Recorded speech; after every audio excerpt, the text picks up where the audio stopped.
Graça e paz, queridos irmãos, esse é o canal Discipulando pela Bíblia. Eu sou o pastor Bruno Pinho e eu estou aqui com muita honra, alegria, prazer, satisfação de poder compartilhar uma porção da palavra de Deus ao seu coração. Esse canal aqui, ele tem um propósito, se você não conhece ele tem um propósito de gerar uma cultura de leitura bíblica diária. Por quê? Porque nós cremos que a palavra de Deus ela é poderosa para mudar as passadas da nossa vida. Então venha ler a Bíblia conosco. Todos os dias nós temos vídeo aqui nesse canal falando de uma porção da palavra de Deus. Ao final eu vou dar mais recados, mas eu peço para você, se você entendeu o propósito desse canal, se você acha que é relevante, curte, comenta, compartilhe esse vídeo para chegar para mais pessoas, ok? A porção de hoje é uma porção muito especial, é o livro de Deuteronômio, capítulo 32, 33 e 34. Nós estamos falando exatamente dos últimos capítulos desse livro. É o 5º livro da Bíblia que a gente está encerrando, por isso que é muito especial e nós temos muitos princípios poderosos que eu quero compartilhar com vocês, ok? No capítulo 32, a porção de hoje começa com um cântico, exatamente. É um cântico em forma de poesia testemunhal. O que é isso? É uma canção para estabelecer um testemunho perpétuo contra a futura idolatria que Israel ia fazer contra o nome do Senhor. Então, no capítulo 31, no vídeo anterior de ontem, nós vimos que o Senhor pediu para que Moisés escrevesse uma canção. Essa canção serviria de testemunho. E o capítulo 32, praticamente ele inteiro é essa canção que vai servir de testemunho contra a futura idolatria de Israel. E dentre os destaques dessa canção, eu quero trazer aqui alguns pontos que são interessantes, mas também muito tristes. Um ponto triste é ler Deus chamando, dentro dessa canção, o povo de Israel, chamando ele de uma geração perversa e deformada. Essa palavra deformada, queridos, ela é muito violenta. Por quê? Porque no princípio nós fomos criados, o quê? Imagem e semelhança na forma do nosso Criador, do Senhor. E aqui o Senhor está falando, essa geração, uma geração deformada, sem forma, vazia, sem propósito. Mas infelizmente, queridos, isso que o Senhor falou é exatamente aquilo que traduzia a realidade daquele povo teimoso e desobediente. Mais uma parte interessante dessa canção testemunho que eu quero destacar para vocês, encontra-se no verso 15, que diz assim: mas Jesurum engordou e deu coices. Vocês engordaram, engrossaram e se estufaram. Ele abandonou a Deus que o fez, desprezou a rocha da sua salvação. Você já parou, você que leu esse capítulo, você já parou para refletir o que significa Jesurum ou Jesurum? O que significa isso? Isso não te saltou os olhos? Então, vou explicar para você. Jesurum é uma expressão em hebraico, é como uma espécie de um apelido carinhoso que Deus deu para o povo de Israel. Exatamente isso. Ao pé da letra significa como o querido povo reto, ou povo honrado. Isso é que significa Jesurum, ok? No contexto do versículo, então, fica algo parecido com: o meu querido povo engordou, estufou, se satisfez e agora despreza a rocha da salvação. É muito profundo refletir sobre tudo isso, queridos, sobre esse cenário terrível de ingratidão e traição feito por parte de Israel. Deus aqui já está profetizando essa canção, mas é uma canção triste, porque é exatamente o que o povo faria com Israel, com o Senhor. E já finalizando esse capítulo, o Senhor chama Moisés para que ele suba o Monte Nebo e a partir de cima do monte ele possa ver toda a terra de Canaã.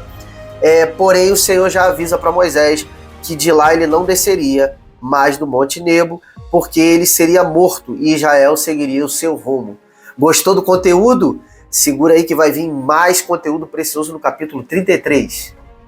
E dando continuidade à porção de hoje, no capítulo 33 nós temos o registro da bênção liberada por Moisés ao povo de Israel, entende?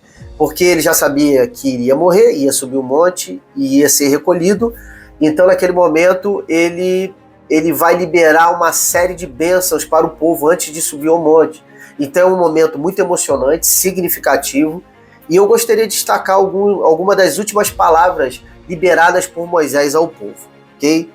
Moisés, assim como os patriarcas, que abençoaram todos os seus filhos antes de serem recolhidos por Deus, ele vai profetizando para cada uma das 12 tribos uma bênção específica. Olha que interessante. Assim como nós vimos lá em Gênesis, Abraão abençoando seu filho Isaque, assim como nós vemos Jacó abençoando todos os seus 12 filhos, aqui nós estamos vendo Moisés abençoando todas as 12 tribos. Olha que interessante. Então nós vemos aqui como Moisés representando como uma paternidade espiritual sobre os filhos de Israel. Olha que coisa tremenda. Isso é realmente muito lindo e inspirador, porque ele está liberando uma bênção, sabendo que já não iria mais retornar. E ali dentro daquelas bênçãos específicas, tem algumas palavras que talvez possam ter saltado aos olhos de vocês e tenham gerado dúvidas. Por exemplo, o que seria Tumim e Urim, que está contido no versículo 8? Então, o Tumim e Urim eram pedras encontradas nas vestes dos sacerdotes e serviam para dar revelação a um fato, a fim de revelar, de demonstrar qual era a real vontade de Deus para o povo. Então o Tumim e o Urim é como se fosse lançando sortes, mas uma sorte na qual Deus ia direcionar a sua vontade. Nas demais bênçãos liberados para todas as outras 12 tribos, ele sempre vai apontar para caminhos, tirando algumas coisas específicas para alguma tribo e tal, a representação de um animal, de uma força, de um tipo de prosperidade diferente, mas no fundo, geralmente as bênçãos elas estão versando sobre multiplicação, sobre domínio dos 12 tribos sobre os povos da região de Canaã, sobre muita prosperidade, abundância. Então é realmente uma despedida ali muito marcante que nós vemos Moisés liberando sobre a vida do povo. Esse capítulo aqui foi mais curto, mas o 34 é o ápice do livro e eu volto já com esse conteúdo. E encerrando a porção de hoje, no capítulo 34, e encerrando também o livro de Deuteronômio, nós temos o quê? O relato dos últimos instantes de Moisés sobre a face da terra. Os últimos relatos de Moisés em vida. Ou seja, após a subida ao Monte Nebo, Moisés contempla toda a terra prometida, conforme leremos agora juntamente aqui no versículo 4 e 5, que diz assim: E o Senhor disse a Moisés: Esta é a terra que sob juramento prometi a Abraão, a Isaque e a Jacó, dizendo que daria a descendência deles. Estou permitindo que você a veja com os seus próprios olhos, mas você não entrará nela. Versículo 5. Assim Moisés, servo do Senhor, morreu ali, na terra de Moabe, segundo a palavra do Senhor. Esse capítulo aqui realmente é muito emocionante. É a despedida do maior profeta que passou por essa terra, né? E depois aqui no próprio livro de Deuteronômio fala sobre uma profecia que viria um profeta semelhante a Moisés, que nós já falamos que seria Jesus. Então aqui é a despedida de um líder, de um homem que serviu como libertador de um povo, de uma nação inteira. E é o profeta que liderou o povo para os pés da terra prometida. Uma promessa liberada há mais de 400 anos atrás, sendo cumprida diante dos olhos de Moisés. Realmente é uma palavra muito inspiradora e muito bonita. Mas para finalizar a porção do livro de hoje, eu gostaria de apontar duas questões, mais uma vez, que pode ter gerado curiosidade ao seu coração. A primeira delas é: quem sepultou o corpo de Moisés? Né? Ali na palavra é dito ali, mas fica assim, será que é isso mesmo? Exatamente, é o que você pensou. O corpo de Moisés foi enterrado pelo próprio Deus. Olha que privilégio, querido.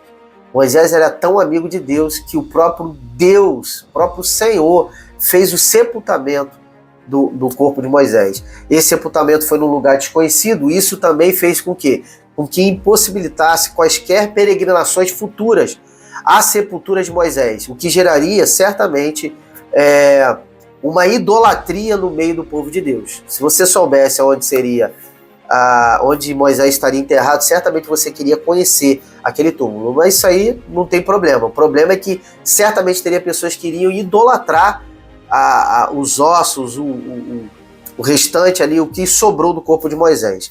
E a segunda questão, se você parar para se perguntar, é a seguinte, para a gente encerrar a reflexão de hoje. Quem escreveu o capítulo 34, que nós estamos lendo e analisando agora, se Moisés faleceu no meio do capítulo? Você parou para pensar nisso? Eu parei para pensar nisso. Então eu quero trazer aqui a revelação daquilo que pode ser assim, algo, a maior probabilidade, né? Não tem um consenso exato de quem escreveu o capítulo 34 de Deuteronômio, mas a maior probabilidade é de que o próprio Josué tem escrito o capítulo 34 e finalizado o livro de Deuteronômio. Ufa, que incrível, né? Esse livro realmente mexeu muito comigo porque fala de impressões e muitas chaves espirituais. E a tônica, o resumo desse livro é vida, né, e bênção, morte e maldição. Obediência, vida e prosperidade, desobediência, morte e maldição. E aí nós estamos diante dessas escolhas, é a escolha que nós devemos fazer todos os dias da nossa vida. Por isso nós precisamos do Espírito Santo. E aí, você gostou desse conteúdo?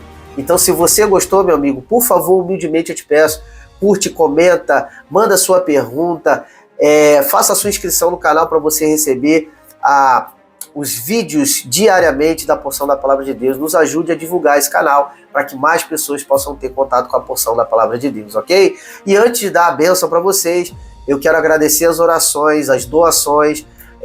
Nós estamos aqui, vocês perceberam um cenário muito mais bonito. Agora o Senhor me proporcionou ter um mini estúdio para que a gente possa gerar um conteúdo melhor, com mais qualidade, para abençoar ainda mais corações, ok? Eu quero agradecer em especial a minha esposa, que moveu o coração dela e ela ofertou para fazer esse estúdio aqui para mim, a minha pastora Dani, que colocou a mão na massa aqui e ajudou a decorar esse cenário, e também meu querido irmão Eloy, que também aqui ajudou e montou esse cenário aqui para que vocês tenham aqui um cenário mais agradável, para que a palavra de Deus possa chegar ainda mais bela aí no lar de vocês, na família de vocês, ok? Muito obrigado por vocês que estão acompanhando esse canal, e eu quero agora nesse momento deixar a graça e a paz do Senhor Jesus, e vocês já sabem que amanhã teremos muito mais.